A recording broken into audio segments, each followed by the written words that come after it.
আচ্ছা, বোর্ডে একটা লেখা দেখতে পাচ্ছেন, মানে এই দুটো লেখার মধ্যে কিছু কনফিউজ থাকে আমাদের, যে সর্বজনীন এবং সার্বজনীন দুইটা কি আসলে এক না আলাদা?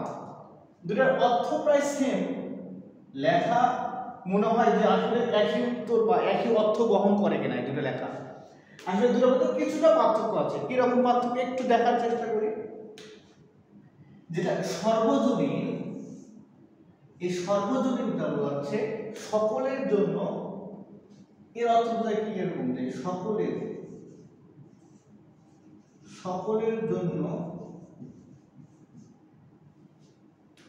উপকারী, এরকম উপকারী, সকলের জন্য উপকারী বা কল্যাণকর,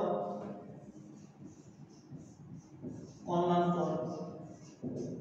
ঠিক আছে, একটা উদাহরণ দেওয়া যায় কিরকম, যে সরকার ঘোষণা করেছে সর্বজনীন জন্য, সর্বজনীনদের জন্য বা সর্বসাধারণের জন্য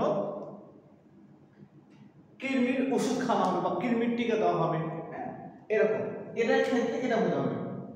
আর সার্বজনীন, সার্বজনীন দ্বারা কি বোঝাবে? সার্বজনীন দ্বারা বোঝাবে সকলের মধ্যে, সকলের মধ্যে, সকলের মধ্যে বয়োজ্যেষ্ঠ বা বয়স্ক,